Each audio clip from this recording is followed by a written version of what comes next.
அப்ப இஸ்லாமிய மார்க்கம் என்ன சொல்ல, கல்வி என்பது, படிப்பது என்பது, அதை பற்றி புரிந்து கொள்வது என்பது கட்டாய கடமை என்று சொல்லுவாங்க. அதே போன்றுதான் பெருமானார் ஸல்லல்லாஹு அலைஹி வஸல்லம் அவங்க ஒரு அற்புதமான செய்தி சொல்லி காட்டினாங்கம்மா. எவர் ஒருவர் கல்வியை தேடி ஒரு இடத்திலிருந்து இன்னொரு இடத்திற்கு செல்கிறாரோ, நல்லா புரிஞ்சுக்கோங்க. இந்த மாஷா அல்லாஹ் ஒவ்வொருத்தங்களுக்கு இடம் வேற வேற இடத்துல இருந்து வரீங்க, அப்படித்தானமா? ரொம்ப தூரத்துல இருந்து நிறைய பெண்கள் வந்திருப்பாங்க, அல்லது கொஞ்சம் பக்கத்து ஏரியால இருந்து வந்திருப்பீங்க. இப்படி இருக்கீங்க தானே?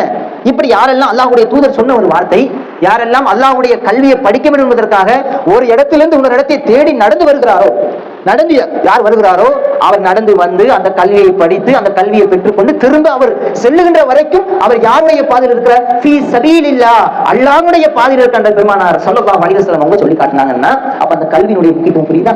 அதனால தான் ஷஹாதா பற்றி அறிஞ்சுக்கிறதுங்கிறாங்க. ஃபர்ஸ்ட் முதல் நிபந்தனை என்னது?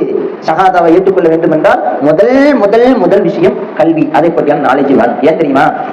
இன்னைக்கு இந்த உலகத்துல கல்வி ஒரு பிசினஸ் ஆயிடுச்சுமா.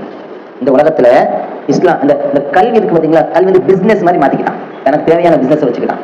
இதுல இஸ்லாம் என்ன சொல்லுது? இன்னைக்கு கல்வியை பிரிக்கிற முறையெல்லாம் பாத்தீங்கன்னா, மார்க்க கல்வி, அதே மாதிரி உலக கல்வி, இப்படி பிரிக்கிறோம். இஸ்லாம் இப்படிலாம் பிரிக்கவே இல்லை. எங்கேயாவது பிரிச்சிருக்கா பாருங்க, ஒண்ணுமே கிடையாது. இஸ்லாம் அப்படி சொல்லாது. இஸ்லாம் அப்ப என்னங்க சொல்லுது?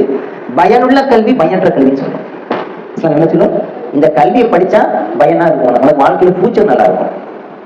அதனால என்ன செஞ்சாங்க பெருமானார் ஸல்லல்லாஹு அலைஹி வஸல்லம் அவங்க, ஒரு பெண் 4 விஷயத்திற்காக திருமணம் முடிக்கப்படுகிறார். அப்படித்தானே?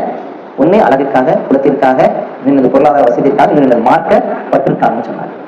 ஏன் சொன்னாங்க? சொல்லிட்டு கடைசியா ரசூல் ஸல்லல்லாஹு அலைஹி வஸல்லம் என்ன செஞ்சாங்க? ஃபதுஃபுரு பியாத்தி தைனி, ஏப்பா தீன் உள்ள பெண்ணை கையில பிடிச்சிக்க மாட்டாங்க சொல்லிட்டு கடைசி என்ன சொன்னாங்க? ஏப்பா எந்த பெண்ணு தீன் உள்ள பெண்ணா இருக்கிறா, தீனுங்கிறது இஸ்லாத்துடைய பேசிக்கான விஷயங்கள் தெரிஞ்சிருக்கிறது. மார்க்க பிள்ளைங்க பெண்களுக்கு தெரிஞ்சிருக்கிறது, பேசிக்கான விஷயங்கள் தெரிஞ்சுதான் மார்க்கப்பட்டுள்ள பெண். ஒரு கணவன் மனைவி இடத்துல எப்படி, மனைவி கணவன் இடத்துல எப்படி நடந்துக்கிறோம், கணவன் இதுதான் பேசிக்கான விஷயங்கள். இது அதே போன்று தன்னுடைய மனைவியாக இருக்கக்கூடியவங்க தன்னுடைய மாமியாருக்கு எப்படி பேசணும், பழகணும், மாமனார்ட்ட எப்படி பேசணும் இருக்கணும், இதுதான் இந்த பேசிக் தெரிஞ்சிருக்கணும். அதான் ரசூல் என்ன, இதுக்கெல்லாம் பேசிக்கா இருக்கிற கல்வி இருக்குங்கிறாங்க. முதல்ல அதுதான் மார்க்க கல்வியை பிடிச்சிருக்கேன்ட்டாங்க. அதான் மார்க்க கல்வி உள்ள பிள்ளையை கைப்பிடிச்சுக்கிட்டுட்டாங்க. ஏன்னா அந்த கல்விக்கு அவ்வளவு மகத்துவம் இருக்கு. அந்த கல்வி, அதாவது லா இலாஹ இல்லல்லாஹ் அவ்வளவு பெரிய கல்வியை கொடுக்கும். ஆனா இஸ்லாம் என்ன சொல்லுது தெரியுமா? ஏப்பா நீங்க மார்க்க கல்வி உலக கல்வி பிடிக்காத, பயனுள்ள கல்வி, பயனற்ற கல்வியும் பிடி. பயனுள்ள கல்வியை படிச்சேன்னு சொன்னா ஃபியூச்சர் நல்லா இருக்கும், வாழ்க்கையில டாப்ல போய் உட்காந்துருவேன். பயனற்ற கல்வியை படிச்சேன்னு சொன்னா நல்லா பாருங்களேன், பயனுள்ள கல்வியை படிங்களேன், ஒழுக்கத்திலிருந்து எல்லாமே நமக்கு கிடைச்சிடும். இப்ப நீங்க ஸ்கூலுக்கு போறீங்க, இந்த சயின்ஸ் பயனுள்ளதான் படிக்கணும். சும்மா இந்த போற போக்குல சும்மா இதை படிச்சு இஸ்லாத்துல இது சயின்ஸை பத்தி என்ன சொல்லுது? இஸ்லாமிய பாருங்க, குர்ஆன்ல தேனை பத்தி சொல்லப்பட்டிருக்கு, சயின்ஸ்ல தேனை பத்தி சொல்லப்பட்டிருக்கிறது. இஸ்லாத்துல எப்படி சொல்லப்படுது புரியும். இதான் கல்வி, நல்லா புரிஞ்சுக்கணும். இதுதான் கல்வி. அதே மாதிரி இஸ்லாத்துல நம்முடைய குர்ஆன்ல நீங்க பாத்தீங்கன்னு சொன்னா, குர்ஆன்ல ஹிமார் கழுதையை பற்றி அல்லாஹ் சொல்றான். கழுதையை போட்டு கட்டாதையும் நல்லா சொல்லி காட்டுவான். இப்ப இதோடு அங்க ஒப்பிட்டு பார்க்கணும், இது ஏன் இஸ்லாம் இப்படி சொல்லுகிறது சிந்திக்க. இதான் கல்வி, இதான் கல்வி, இதான் கல்வி. இதான் மைண்ட்ல ஏறணும்.